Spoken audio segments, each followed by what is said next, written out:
Assalamualaikum warahmatullahi wabarakatuh. Halo sahabat TV 10, berjumpa kembali bersama saya Carla Ratna dalam program Bincang Psikologi. Kembali di kesempatan kali ini, Carla menjumpai psikolog kita di Padepokan Patrap Surakarta. Beliau sekaligus juga pemilik Padepokan Patrap Surakarta, Bapak Setio Purwanto. Assalamualaikum Pak Setio. Waalaikumsalam. Kabar baik Pak Setio? Baik. Alhamdulillah. Senang rasanya bisa kembali hadir untuk sahabat TV 10 ya Pak ya. Ada membahas tema-tema yang menarik di mana nanti sahabat TV 10 juga bisa mengirimkan tema atau permasalahan yang tengah dihadapi. Nah, kita bisa bahas di episode yang akan datang. Nah, di kesempatan kali ini kita sudah menyiapkan satu tema, mumpung masih anget-angetnya ya Pak.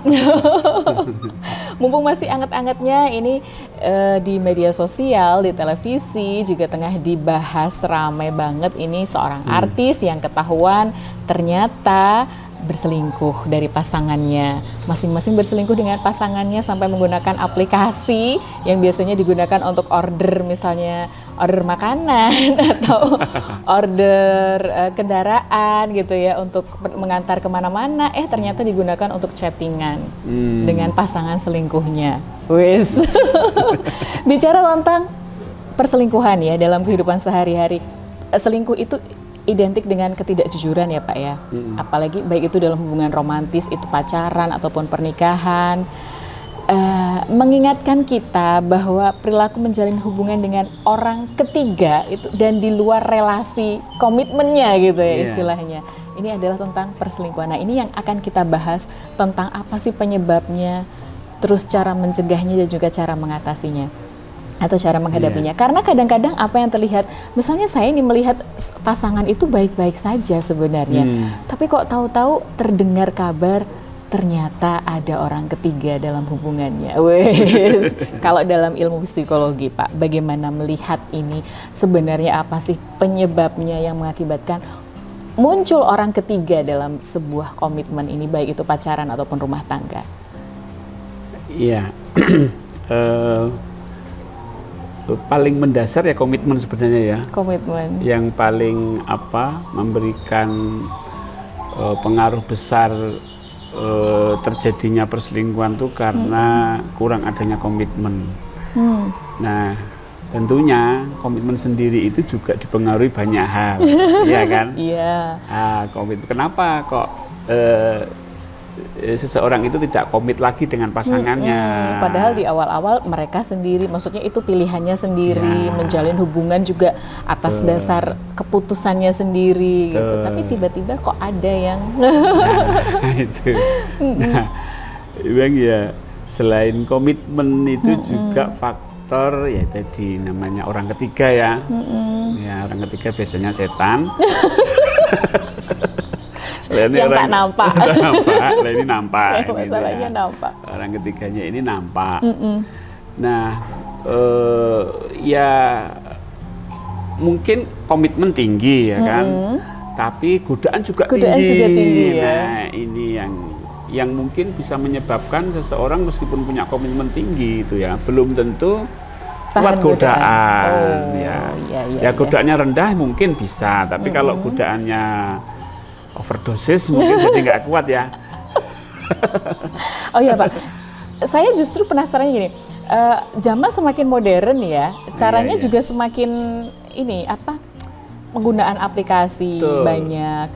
Terus sebenarnya selingkuh ini dalam kapasitas yang tidak melibatkan kontak fisik, tapi justru chattingan, tapi di belakang pasangan. Ini juga termasuk, apakah ini batasan dari selingkuh itu sendiri Pak? Iya, itulah yang disebut dengan perselingkuhan cyber. Keren memang namanya ya, perselingkuhan cyber. Jadi ini perselingkuhan yang sudah menggunakan aplikasi, menggunakan chatting, menggunakan tidak ada kontak fisik, tidak ada kontak fisik. Iya, tapi mesra-mesra di belakang pasangannya. Ini sudah termasuk selingkuh ya Pak? Itu termasuk selingkuh. Termasuk selingkuh loh. Jadi tapi selingkuh dalam kategori apa dulu ya? Ya, jadi selingkuh ya sekedar chatting gitu. Tapi kalau kita melihat itu sebagai sebuah pengkhianatan, ya termasuk itu pengkhianatan. Termasuk melakukan kecurangan terhadap pasangan ya. Betul sekali. Kedoknya teman tapi mesra.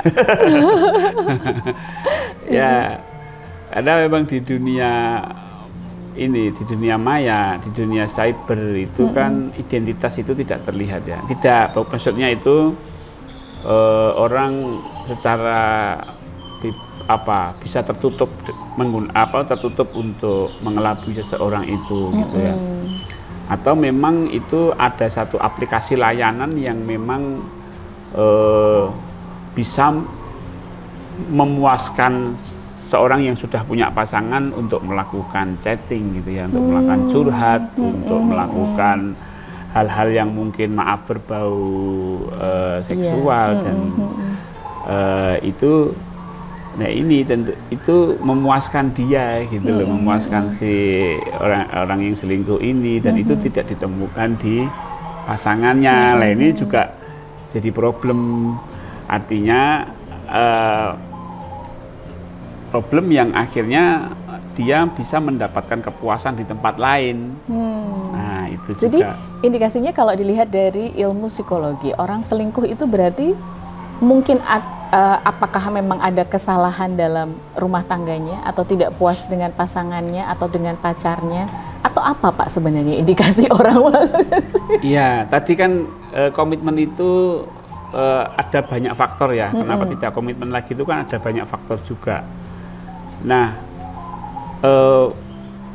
faktor hubungan, ya komunikasi juga ya, pengaruh komunikasi itu juga bisa menjadi faktor. Kemudian juga faktor kekurangan fisik, apakah bisa juga? Kekurangan fisik mungkin juga. Bisa jadi ya. Karena masalah perselingkuhan ini sangat dekat dengan masalah fisik kan, sehingga ketika ada muncul ketidakpuasan secara fisik dengan pasangannya, nah, dan dia menemukan yang lebih, ya itu bisa jadi. Nah, tapi sebenarnya kalau terjadi perselingkuhan itu memang harus dilihat bagaimana komunikasi dengan pasangannya ya. Komunikasi yang paling mendasar ya, paling mendasar itu bagaimana dia tingkat interaksi dengan pasangannya. Sebab tidak semuanya mungkin saja terjadi, tapi kalau komunikasi itu terjadi lebih baik, tentunya itu akan meminimalkan. Ya, tapi juga memang tidak terlepas dari yang namanya karakter ya. Karakter ya. Ya, karakter jadi, buaya darat itu kan memang kadang tidak ada sebab apapun ya, bisa malah jadi. Dia nyari-nyari kan itu bisa jadi ya, karena memang karakternya memang dia punya karakter untuk poligami, atau ya bukan menikah, tapi untuk ya just for fun, untuk kesenangan dia tidak tidak hanya satu, yaitu komitmen rendah jadinya, karena memang dia tapi ada juga yang komitmennya tinggi tapi juga dia masih cari-cari yang lain, itu ada juga gitu. Oh ya? Jadi itu apa karakternya? Karakter gitu. Nah ini yang semuanya tidak terlepas dari karakter individu, ya kan, karakter individu. Makanya kalau kalau sebelum menikah itu mungkin si cowok atau si cewek itu sudah sering gonta-ganti pasangan, ya ini harus mungkin lebih hati-hati. Oh gitu ya Pak? Hati-hati. Bisa kambuh lagi ya? Iya. Itu kan potensi gitu loh. Potensi untuk kambuh lagi. Potensi untuk kambuh lagi. Tapi kalau itu tidak muncul, artinya dia terkondisi untuk tidak memilih yang lain gitu, ya itu tidak akan muncul gitu. Tapi gitu. Kalau satu dia mendapatkan kondisi yang tidak menyenangkan dengan pasangannya, nah potensi-potensi yang seperti ini sangat muncul sekali. Menjadi pemicu. Apalagi ada kesempatan. Nah ini sudah, kalau masalah kesempatan ini kan ya tetap Kalau apalagi sudah punya karakter seperti itu didukung dengan ada kesempatan ada ya. kesempatan. Sikat. Nah, itu makanya dulu itu gaji pegawai naik, gaji guru naik gitu kan. Itu merupakan potensi juga ya Pak ya? Bisa jadi Akhirnya, salah satu faktor juga ya. Kasusnya jadi meningkat gitu. Ya, ini kan faktor kesempatan karena ada karena ada berlebih ya, makanya bukan berarti terus gaji meningkat terus itu juga enggak juga gitu, karena faktor karakter individunya juga. Jadi itu membuat kesempatan atau peluangnya lebih besar. Peluangnya lebih besar begitu. Ya, artinya makanya kalau di kasus-kasus perselingkuhan itu ketika si laki-laki itu atau si suami ini sudah meningkat kesejahteraannya gitu ya. Dia sudah ya umur kalau orang bilang sudah itu mapan ya, sudah settle mapan, gitu ya. sudah settle itu. Nah, cenderung ini, lebih. Nah, artinya tadi sebenarnya membuka peluang gitu loh, peluang gitu. Tapi kalau dia bisa menjaga diri ya enggak akan gitu gitu ya. Yang komitmen tinggi ya tetap aman ya. Mau dia hartanya segunung ya Pak. Iya. Dengan godaan nggak masalah ya. Oke. Bagaimana cara mencegah dan juga menghadapinya jika ternyata pasangan kita ternyata berselingkuh? Jangan kemana-mana. Temanya sangat menarik sekali. Tetap di Bincang Psikologi, kami segera kembali untuk Anda setelah jeda.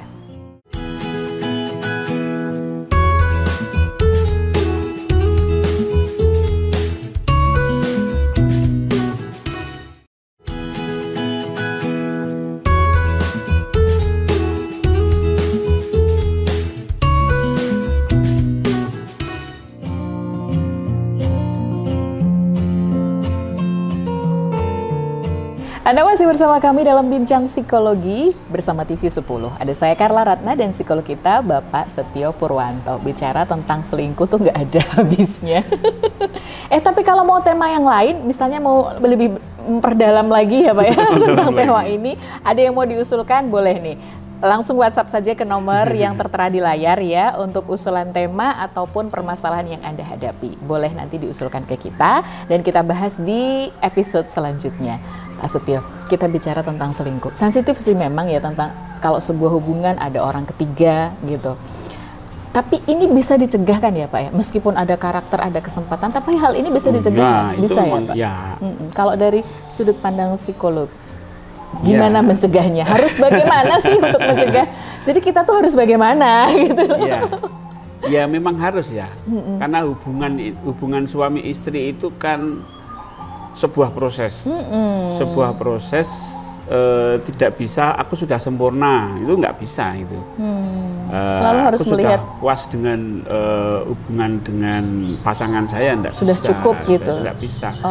Terus harus berbenah. Karena ya harus selalu berbenah, harus selalu mengoreksi diri, mengoreksi komunikasi. Dan itu harus selalu dibicarakan dengan pasangan gitu. Harus selalu dibicarakan? Iya, apa yang membuat kamu nggak nyaman dengan saya, atau apa kekurangan saya, apa yang harus saya berikan, apa yang harus saya itu. Jadi masing-masing pasangan itu tahu apa yang menjadi keinginan pasangannya. Dan dalam proses komunikasi itu nanti akan ditemukan sebuah win-win solution ya, artinya sebuah kesepakatan baru yang akan meningkatkan komitmen, akan meningkatkan sikap penerimaan dari masing-masing pasangan, ya, kemudian meningkatkan sikap cintanya juga ya Pak? Otomatis kan. Otomatis ya. Ya sebenarnya kalau sudah pernikahan usia di atas ya 15-20 itu sudah nggak ngomong cinta ya, karena sudah cinta itu sudah nggak ada rasanya gitu. Terus harus ngomongin apa Pak kalau sudah di atas? Yang diomongin itu ya bagaimana bisa memahami, saling memahami, saling menerima. Itu cinta itu sudah di atasnya cinta gitu. Jadi sudah nggak ada rasanya cinta lagi gitu kan. Sudah di atas cinta levelnya. Cinta kan. Kalau ditanya rasa cintamu pada istri, nggak ada rasanya lagi. Beda dengan ketika awal-awal jatuh cinta itu ada rasanya, sudah lama-lama ada getar-getarnya. Tapi kalau sudah di atas 15 sampai 20 tahun beda ya Pak ya? Kecuali kalau misalnya si pasangan ini sehari atau 2 hari nggak ketemu, atau dia ada tugas keluar kota, itu baru terasa kangennya gitu. Kok nggak ada, dicari-cari. Kalau udah ketemu ya nggak ada. Ya biasa lagi. Nggak biasa ya. lagi, nah itu. Itu Gitu. kalau sudah usia 15, tapi yang namanya tadi saya katakan bahwa buah pernikahan itu sebuah proses yang terus gitu ya. Karena manusia juga bertambah usianya, bertambah dinamika kehidupannya. Yang jelas perasaan itu kan bisa berubah, Pak. Nah, perasaan emosional itu juga berubah. Kesetiaan lansia dengan lansia ya berbeda dengan kesetiaan yang masih Gelora muda. gelora muda itu ya. Kalau lansia itu sudah, yang penting ada, itu sudah gitu. Nah, ini untuk mencegah itu memang harus memahami kebutuhan pasangan ya. Sederhananya misalnya suami itu pengen kalau setiap pagi itu ya dibikinin kopi lah, atau teh lah gitu loh. Misalnya ya ini ya, misalnya ya dibikinin aja gitu loh. Kalau nggak dibikinin ya ngomong lah. Kalau kamu nggak bikinin gitu, teh, bikin kopi dong Nah, gitu. Atau kalau kopi. pulang kerja tuh Bu yang cantik dong Nah. gitu. Itu juga perlu disampaikan ya, Pak. ya kalau itu memang satu keinginan ya, satu kebutuhan ya. Memang orang kan kebutuhan dan lain-lain ya. Iya, Ada yang beda-beda. ingin istrinya cantik di rumah, ada yang lah ngapain sih? Cantik-cantik di rumah. Ntar aja lah kalau keluar kondangan Malah aku gitu. suka kalau kamu pakai daster. Kan ya Masing-masing orang masing-masing orang berbeda berbeda-beda. soalnya. Tapi ini harus dibicarakan. Artinya harus ada komunikasi Ya seperti itu. itu harus ada komunikasi. Makanya tadi kan salah satu penyebab perselingkuhan itu karena komunikasi yang kurang.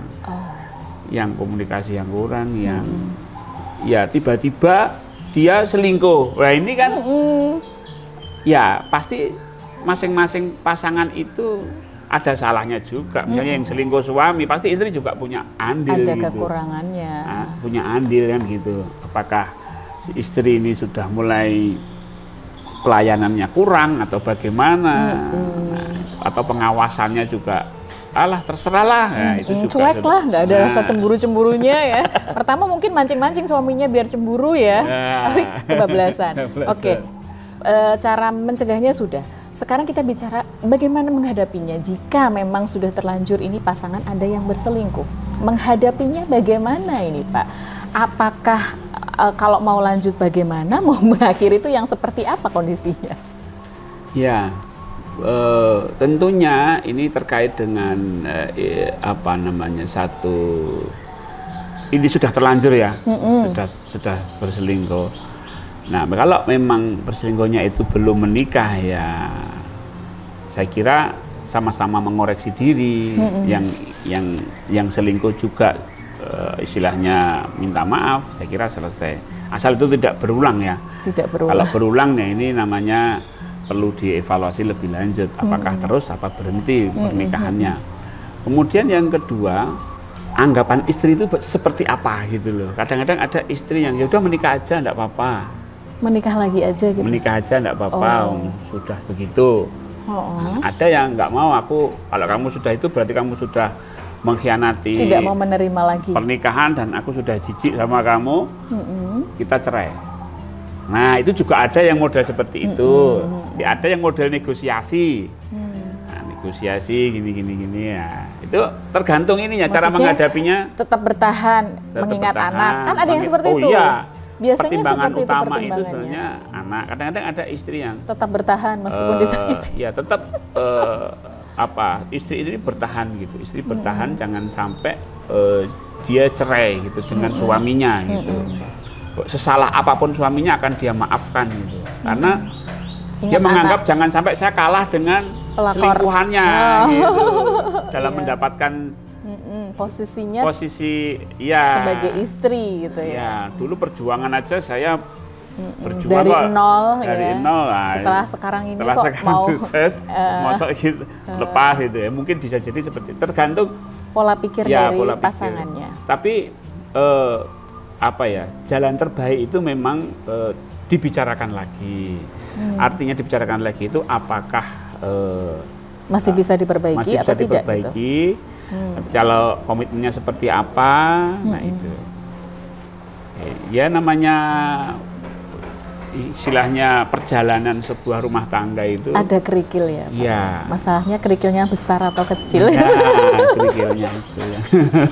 Jadi harus dikomunikasikan lagi ya. Iya, Masih semuanya bisa itu kembali ke diperbaiki atau komunikasi. enggak gitu Betul. ya. Iya. Kalau misalnya mau mengakhiri pun ya karena takut berulang bisa Ya, jadi begitu ya, Pak. kalau memang takut berulang dan itu sudah menjadi karakter dia dan dia tidak value dia, nilai dia itu sangat tinggi terhadap sebuah komitmen, ya bisa jadi cerai. Tapi kalau bagi si istri atau yang pasangannya itu bahwa komitmen atau perselingkuhan itu nilainya rendah, komitmen itu nilainya rendah, ya terserah aja kamu selingkuh, enggak apa-apa, yang penting gajinya per bulan ada. Tetap. Oh, ada yang seperti itu Ya juga, ada Pak? yang seperti itu juga, yang terserah kamu mau apa, yang penting rumah tangga tetap jalan. Tetap jalan, anak-anak Anak tetap mendapat nafkahnya. Nah itu ada juga yang gitu. Sehingga perselingkuhan itu tidak menimbulkan sebuah permasalahan di dalam keluarga. Tetap rumah tangga baik-baik saja, berlanjut. Baik-baik saja, oke-oke saja. Jadi tergantung bagaimana menyikapinya ya. Menyikapinya. Aduh. Oke. Ya memang kalau di ini sih tidak bisa menyalahkan salah satu pihak ya Pak ya, kalau namanya perselingkuhan itu. Jadi misalnya ada suami yang berselingkuh atau pacar Anda berselingkuh, itu berarti kitanya yang harus introspeksi atau bagaimana Pak sebagai pasangan? Kalau pasangan kita yang berselingkuh? Ya kembali, yang pertama ya kita ya harus introspeksi dulu gitu. Kenapa saya kok, pasangan saya kok selingkuh tuh, kenapa saya? Gitu. Ya, itu Kita dulu ya berarti ya? Kita dulu gitu. Karena sebelumnya kan relasinya atau hubungannya dengan kita. Bagaimana kita? Iya. Nah setelah itu dibicarakan, gitu. Bicarakan dengan. Iya. Jadi kita introspeksi dulu apa salah. Kalau masih belum menemukan, kita merasa sebenarnya sudah baik, ya mungkin karakternya sekali lagi nih. Nah, kembali ke karakter. Kembali ke karakternya, mau lanjut atau mau bagaimana, dikomunikasikan. Jadi kuncinya adalah komunikasi. Komunikasi. Anyway, hampir 30 menit Pak, kurang lebihnya kita bersama. Ada yang mau disampaikan untuk sahabat TV 10 terkait dengan tema kita di kesempatan kali ini? Iya, sahabat TV 10 yang namanya hubungan pasangan ini sebuah proses ya. Kalau sudah menikah itu ya proses belajar melayani istri atau melayani suami itu sampai meninggal gitu. Jadi jangan puas dengan yang sekarang. Kalau kita puas nanti akan berhenti proses belajarnya. Jadi tetap berusaha untuk menerima, tetap mensyukuri atau menghargai pasangan kita, dan kita berikan rasa percaya kepada istri kita atau suami kita bahwa saya ini adalah kamu hanya memilih saya gitu. Jadi menumbuhkan keyakinan keyakinan pada itu. diri kita sendiri untuk dia. Kalau perasaannya saling menumbuhkan rasa seperti itu, pasti akan bersambut ya Pak. Betul. Ya. Artinya ya membangunnya seperti itu. Selain juga komunikasi yang penting ya Pak. Betul. Karena komunikasi itu yang mendasar. Jadi semua bisa dikomunikasikan. Sebelum terjadi, pencegahannya adalah komunikasi. Sebenarnya apa sih maunya bagaimana gitu kan ya Pak ya. Oke. Jangan lupa juga untuk mengirimkan tema atau permasalahan Anda ke nomor WhatsApp yang tersedia di layar ini. Nanti kita bahas insya Allah di episode yang akan datang. Terima kasih Pak Setio untuk ilmunya. Sama-sama. Semoga bermanfaat untuk sahabat TV 10 yang saat ini tengah menyaksikan. Saya Carla Ratna dan Bapak Setio Purwanto undur diri dari program Bincang Psikolog kali ini. Dan kita ketemu lagi di lain kesempatan hanya dari TV 10, Inspirasi dan Edukasi. Wassalamualaikum warahmatullahi wabarakatuh. Sampai jumpa.